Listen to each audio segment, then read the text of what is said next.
এসো, আমার খুব ক্ষুধা লেগেছে। ওহো কণিকা, তোমার কি হাত পা নেই নাকি? তুমিও তো খাবার খুঁজতে যেতে পারো। আমাকে রোজ রোজ কেন বিরক্ত করো শুনি? আজ আমি যেতে পারবো না। তোমার ক্ষুধা লেগেছে, তুমি যাও। কি বললে? আমি যাব খাবার খুঁজতে? অলস কাক, তোমাকে বিয়ে করাই আমার উচিত হয়নি। আজ খাবার খুঁজতে যেতে বলছো, কাক ঘর থেকে বের করে দিবে।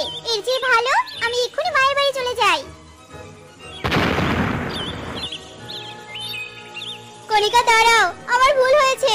আমি আর কখনো এমন বলবো না। দাঁড়াও কণিকা। যজ্ঞ কণিকার পিছু পিছু উঠতে থাকে।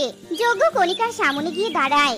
ক্ষমা করো সুন্দরী বউ, আমি আর তোমাকে এমন করে বলবো না। তুমি যা খেতে চাইবে আমি তোমাকে তাই এনে দিব। তবু ঘরে ফিরে চলো। সত্যি বলছো?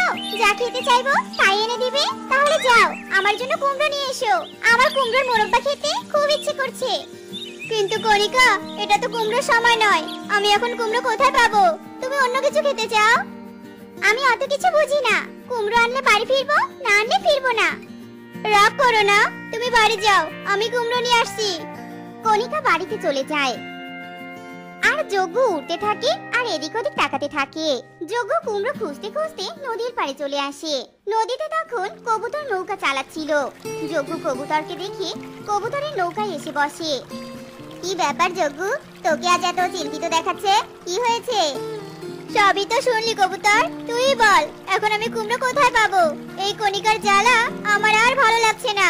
এবার মনে হয় কণিকা আমার আরামের ঘুম হারাম করবে। ওরা যখন কথা বলছিল তখন নদীর জলে একটা কুমড়ো ভেসে আসে। আরে আরে, এ আমি কি দেখছি? জলে ভাসা কুমড়ো। যজ্ঞ, তোর তো কষ্টের অবসান ঘটলো রে ভাই। কি বলছিস এসব? মজা করছিস নাকি? আরে মজা করবো কেন, সামনে দেখ জলে ভাসা কুমড়ো। কবুতরের কথায় যজ্ঞ কুমড়োর দিকে তাকায় আর অবাক হয়ে যায়। যজ্ঞ কুমড়ো নিয়ে খুশি মনে বাড়িতে চলে আসে। এভাবেই আরো কিছুদিন কেটে যায়।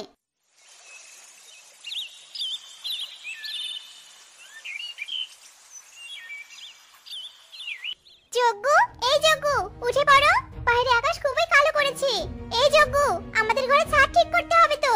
বন থেকে তাড়াতাড়ি শুকনো কাঠ নিয়ে এসো, যাও। ঠিক আছে, আমাকে কুড়ালটা দাও। কণিকা যজ্ঞকে কুড়াল দেয় আর যজ্ঞ কুড়াল নিয়ে বনের দিকে উঠতে থাকে আর বলতে থাকে, এই কণিকাকে সেদিন আটকানো আমার জীবনে বড় ভুল হয়েছে। একটু শান্তিতে ঘুমাতেও দিচ্ছে না আমাকে। তখনই যজ্ঞর সামনে টুনি চলে আসে। কি ব্যাপার যজ্ঞ দাদা, এভাবে বিড়বিড় করতে করতে কোথায় যাচ্ছ? ঘরে ছাদ ঠিক করব, তাই বনে শুকনো কাঠ কাটতে যাচ্ছি। তুই যাবি আমার সাথে? আমারও তো শুকনো কাঠ লাগবে, আমার ঘরের দরজাটা ভেঙে গেছে। চলো দাদা, একসাথে যাই। যজ্ঞ আর টুনি দুজনে মিলে উঠতে থাকে। এরপর তারা একটা গাছের ডালে বসে পড়ে। হায় হায়, এখানে তো কোনো শুকনো গাছই দেখছি না। চারিদিকে সবুজ গাছপালা দিয়ে ভর্তি। একে তো সকালে কিছু খাইনি, তার উপর আবার শরীর ক্লান্ত লাগছে। দাদা, আমার মনে হয় আমরা এখানে কিছুই পাবো না। সময় নষ্ট না করে চলো আমরা পাহাড়ের উপর যাই। তখনই যজ্ঞর চোখ যায় একটা মোটা গাছের দিকে। আমি আর কোথাও যেতে পারবো না। এই বন থেকে কাঁচা কাঠি কেটে নিয়ে যাব। ওই যে গাছটা দেখছিস না, আমি ওটাই কাটবো। যজ্ঞ আর টুনি উড়ে ওই গাছের সামনে দাঁড়ায়। যজ্ঞ যেই না গাছটাকে কাটতে ধরে, ঠিক তখনই গাছটা কথা বলে ওঠে। আরে আরে, কি করছোটা কি? আমাকে কেটো না, আমি কোনো সাধারণ গাছ নই, আমি হলাম এক জাদুই গাছ। কি, তুমি জাদুই গাছ? হ্যাঁ, তোমাদের দুজনের যা দরকার আমাকে বলো, আমি তোমাদের দিয়ে দিব। তবু আমাকে কেটো না, আমি তোমাদের মতো পাখিদের সব সময় সাহায্য করি। গাছ বন্ধু, আমাদের শুকনো কাঠ দরকার, আমরা ঘর মেরামত করব। আমাদের কিছু শুকনো কাঠ দাও। টুনি বলার সাথে সাথে গাছ টুনিকে 2 বোঝা শুকনো কাঠ দিয়ে দেয়। তোমাকে অনেক ধন্যবাদ গাছ বন্ধু। এরপর ওরা দুজনেই শুকনো কাঠ নিয়ে বাড়ির দিকে উঠতে থাকে। যজ্ঞ বাড়িতে গিয়ে কণিকাকে সবটা খুলে বলে। সব শুনে কণিকার লোভ অনেক বেড়ে যায় আর কণিকা বলতে থাকে, যজ্ঞ, আমি কি আর তোমাকে সাথে বোকা বলি? ওই টুনি না হয় শুকনো কাঠ চেয়েছে, তার জন্য কি তুমিও চাইবে? শুকনো কাঠের পরিবর্তে একটা নতুন ঘর চাইতে পারোনি?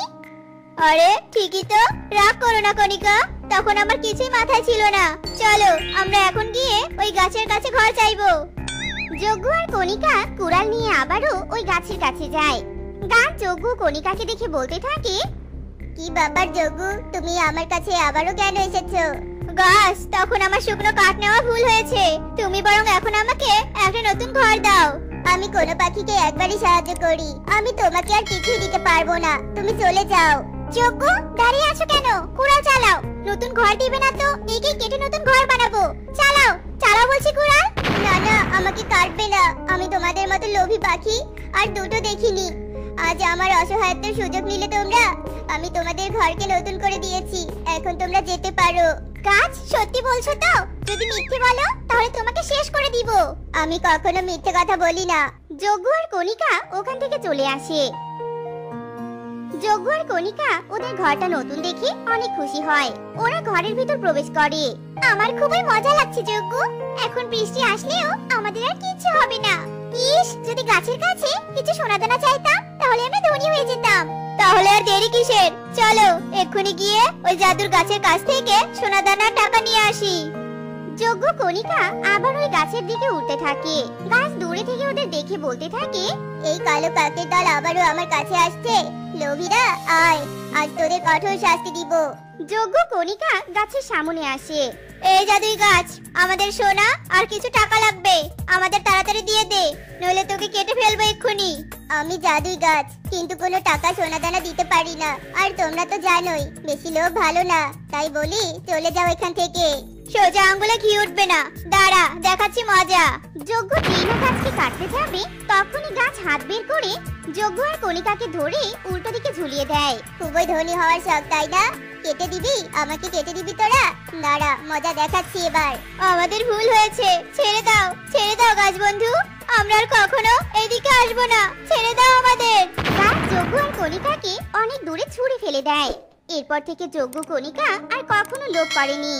তো বন্ধুরা, আমাদের আজকের এই গল্পটি তোমাদের কাছে কেমন লেগেছে তা কমেন্টে জানাতে ভুলো না।